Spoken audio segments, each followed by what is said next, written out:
these district managers, or we've got a plan to open this market, so we need this many people. So I've always been the person to strategically find people and hand them over to operations to interview, to onboard, to, get things going. And for small businesses, they don't have the luxury of having a recruiter to do that.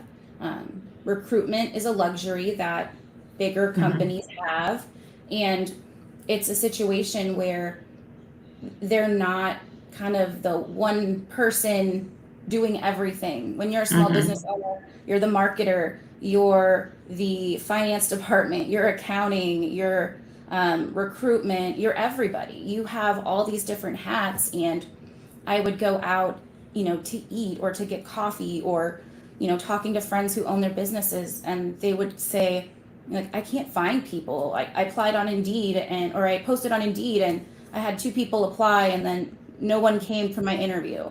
And it wasn't possible for me to help everybody, because one, I can't help everybody for free. And then at that point, it's not fair for me to charge a small business. In my opinion, it's not fair for me to charge a small business, a $5,000, $10,000 retainer when, they're already struggling. So I want to be in a position where I could offer my expertise, but then make it affordable and make it something that they can learn themselves. There's definitely a skills gap. So my goal was to help fill that skills gap so smaller businesses can be more self-sufficient and make their lives easier, because if they know a couple tips and tricks, they'll be able to see a difference in their staffing. That's fantastic. And I would say, I guess then what makes me think is that what helps someone even shift? Because I feel like sometimes with small businesses, we have this long suffering mindset with, or sometimes we can want to point like our finger at everyone else and we'll think like, oh, this is the people. No one wants to work. It's their mindset, it's their mentality. But I think that that starts also with the owner. But what do you find for someone that wants to come to work with you? Like, what makes them realize like, wow, I need to change? One thing is, I've always kind of tried to get my clients or the people I've worked with to figure out what they actually need. In a perfect world, everybody wants that person who already knows what they're doing to come in and just hit the ground running. Not everybody's going to hit the ground running when you hire them, and that's okay. There's a phrase that we say in operations or in staffing. It's hire for attitude, train for skill.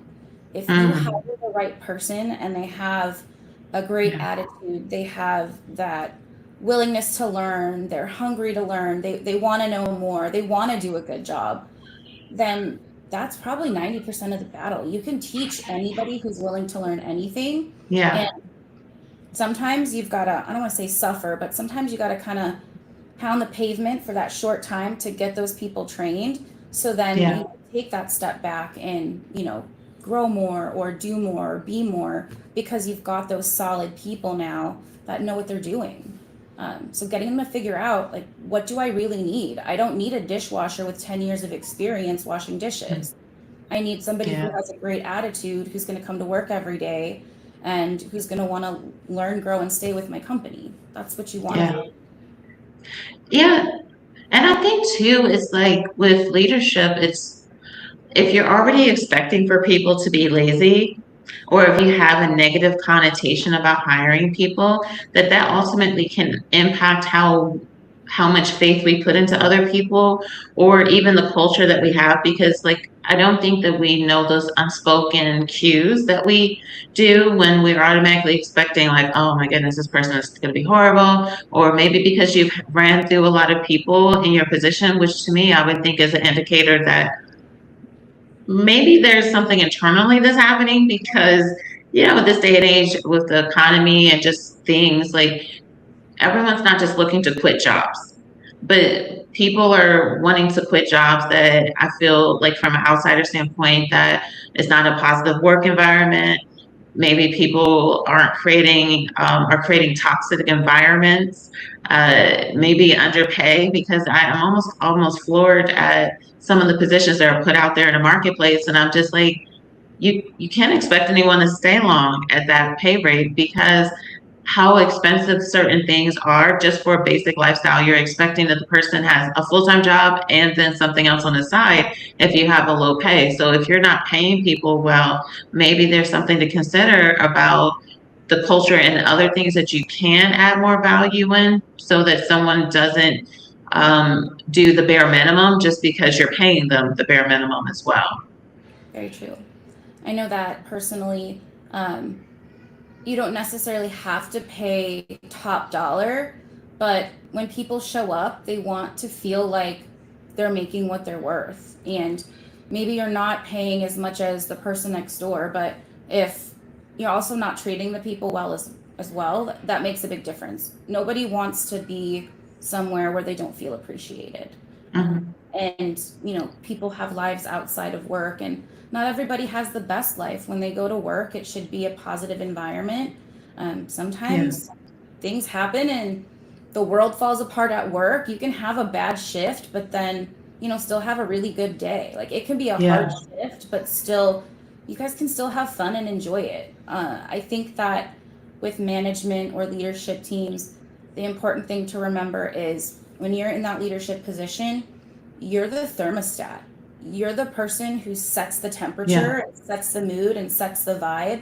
And if that vibe is, everybody's coming to work and they're lazy, they don't want to do anything, they're not Mhm. happy with what they make. Like, if that's the vibe you're putting out in your workplace, that's what you're going to get back. But if you go out and you're motivated, and if you're having a hard day, you say, hey, this isn't going to be easy today, but we're going to get through it together and we're going to do the best we can. Your people respond to that. They want to be in places where they feel appreciated and they Yeah. feel like they're making a difference. So Yeah. be that thermostat, and you set the mood, the vibe, the motivation that you want the team to Yeah. have, and it'll go a long way for you. Yeah, I agree. Like one of my last corporate jobs I had, that was something that I really appreciated about my old boss. Like we still stay in communication. Like a lot of the people I used to work with, and I haven't been in corporate America for 14 years, like since 2009. But because everyone that I was able to build real relationships with, even on the bad days, my boss would always still listen to me. And I always felt like she had my back. Even, and that, I think that too was because even when I did something wrong, I would always face it too. But she was able to create a space where I can also be growing my own leadership. And I think that that's something for us to be present to when we're creating a workspace culture is like, are you even cultivating leaders? Or are you just like, okay, this is someone for right now. Yeah, I think that sometimes people in leadership positions forget that the best way for them to move up and move into something bigger is to make sure that they're training and developing the people under them to Mhm. learn more, grow more, be more, because that's going to set that foundation for them to continue to grow as well. Being Yeah. able to do that is super important. And if you don't, it's going to be harder. The more your team knows, the more they're going to grow and the easier your life's going to be in general. Yeah. And I think that too, one of the things that's important for small businesses, I think the fear that they have about training someone is that they're scared that someone's going to steal their idea and they're going to, I mean, but to me, the cost of being fearful that you're going to give away your secret sauce, or secret to what you do. Most people don't have really the inclination to even do that. I think they're overestimating what the average person is looking to do. The average person isn't thinking to themselves, oh, let me go. I mean, there are some people that's like, oh, I'm going to jump from job to job to try to learn more, but it's not to always learn more to start a business, it's to learn more so they can leverage to go to another position. But if you're not creating the space for people to learn more, they can possibly even stay at your business if you're leading them and growing them so that you can make more money and grow together. Is that me being naive, or is that like a real perspective to have. I think you're dead on. I mean, Brene Brown, she says that people are trying, everyone's just doing the best that they can. And I believe that. I mean, I don't know anybody who really wakes up in the morning and says, man, I just want to see how many people I can, get one over on, or how many, bad things can I do, or how much, distress and hardship can I cause today. Like, people wake up and they just try Yeah. to do the best that they can, whether that's, you know, good enough for some people or not. I mean, that's the case. And Yeah. when people come to work, they're trying to get through their day, and they're trying to, make a living to support whatever it is they need to support. And when Yeah. you don't let your people grow, you don't let yourself grow, and you don't let your business grow.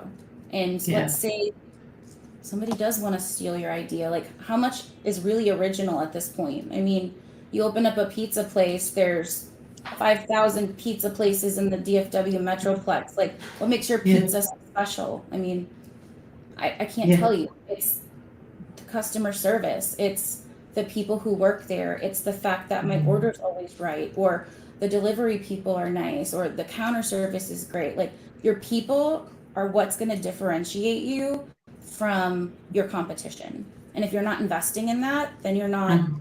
you're not investing in your business. And that this leads perfectly into the next question I have. So when people hear company culture, especially when we talk about small businesses, and I have to give this disclaimer because sometimes I see all the posts. Before we got on this call, I told Nicole, I was like, I know people be like, don't call my business small.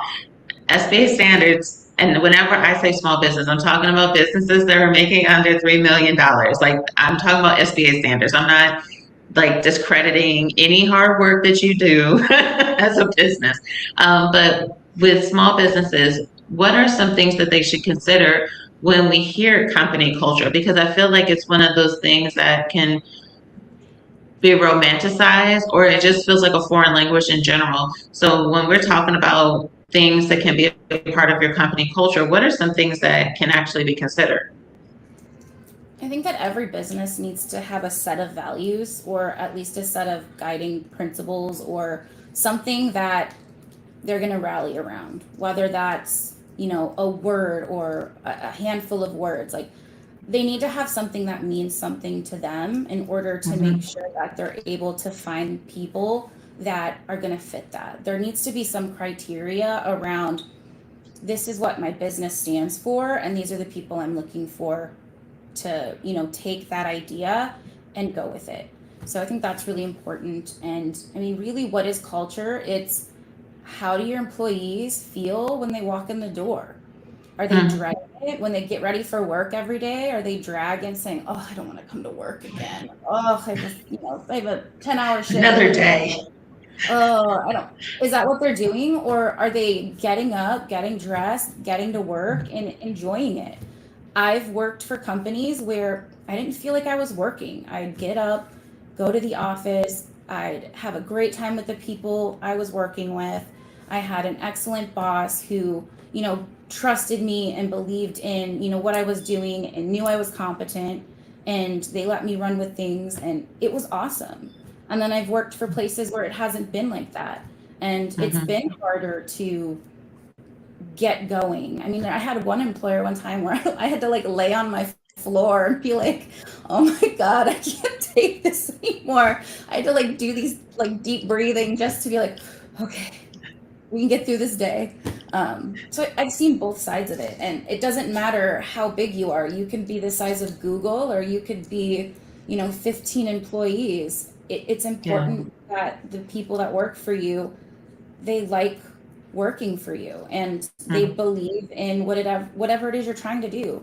Even if you're selling coffee, or, you're, I don't know, selling software, like, there has to be some sort of mission or purpose that you're there. Yeah. And it doesn't always have to be attainable. I mean, it could be something that's way far out in the distance, but anything you can do to kind of hash away at that one step at a time is pushing Yeah. towards a goal. And people need goals in order to grow. And Yeah. people like working towards things.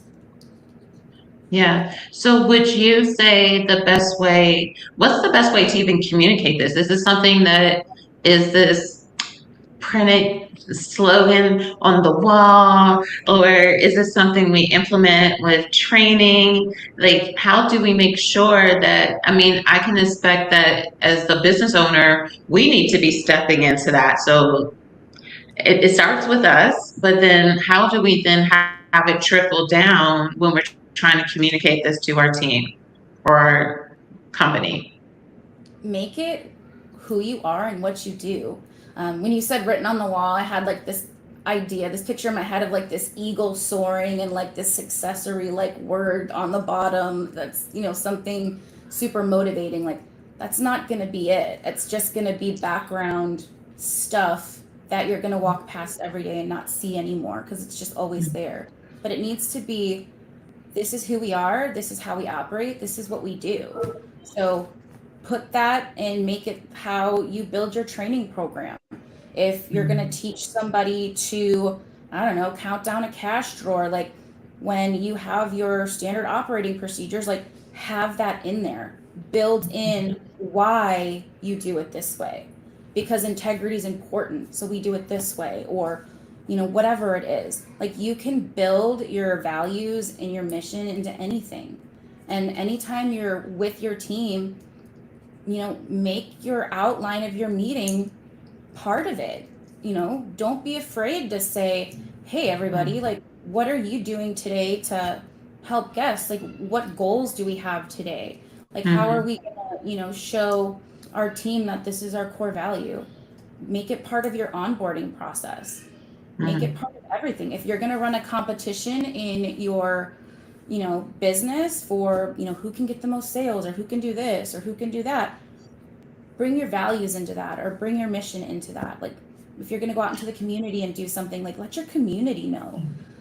Don't keep it a secret. Like, everybody who works there needs to hear it, and they need to be able to say, hey, this is what we stand for. If they don't know what they stand for, then we're not doing a good enough job of talking about it. Talk about it all the time.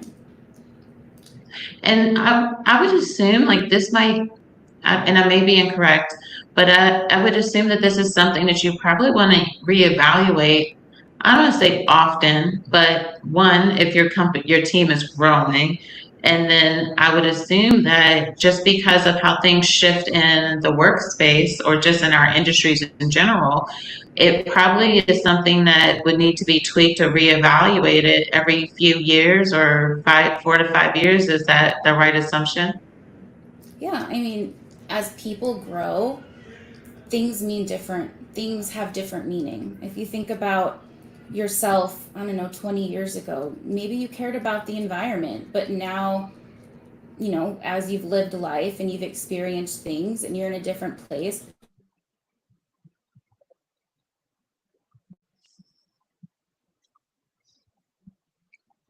I think definitely you the case. Like, as froze. I've grown and I've Okay. experienced it. Okay, you're back now. Sorry, I was like, hold on, I think you froze. Oh, Technology is always fun.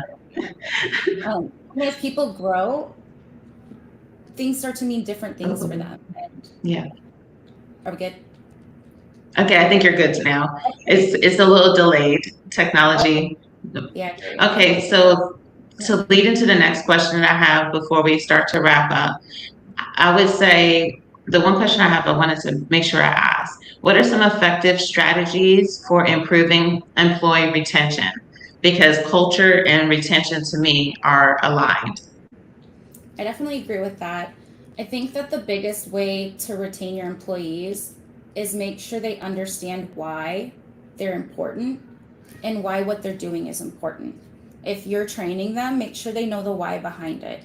Make sure they get a peek into the bigger picture. That, and make sure they feel like somebody cares about them at work. A hello and a good morning, or a see you later, or how's the family, that goes a really long way. Um, Everybody who walks through the door should be greeted in some way and should be seen. Like, they should be able to walk in and know that my boss cares about me as a person, and they see me. Know your people. You don't have to get super personal and know every detail of their lives, but know enough to know that when something's not right, you can recognize it. A lot A lot. You can really do a lot with knowing your people and treating them well. They Yeah, should never feel like their manager or their supervisor is just looking for them to mess up. yeah, Celebrate the good things. If you see yeah, somebody doing something right, celebrate it. Even if that celebration is just like a high five and a hey, that was awesome, great, great job doing this. That goes a long way. Don't only talk to people when they're doing something wrong. Make sure you're telling them all the things that they're doing right too. Because when you do need to tell them, hey, we need to change this behavior, they're not going to think, oh, he only talks to me when I'm doing something, wrong. They never see all the good stuff I do. They only see the bad yeah. things. Um, and people do think like that because they want to feel valued at the end of the day. Fantastic. Great tips. I hope that anyone that's been watching finds this extremely helpful. So I would like for you to share, like, for anyone that's looking for anyone, like, who would you be able to help and how can they get in contact with you? Yeah, so if you're a small business and you have multiple employees, if you need any help with staffing, you can contact me on LinkedIn. You can reach out to me, my website as well, wethrivecollective.com. I specifically am running a program right now where I'm kind of teaching people how to fish as far as being self sufficient in the recruitment space. So I'd love to help anybody that I can. Fantastic. And did make sure for the YouTube live, I do have her link inside of the description. And then, of course, on LinkedIn, she's tagged on here. So thank you so very much for taking some time to talk with me today, Nicole. Thank you. Have a wonderful evening. You too. Bye. Thanks.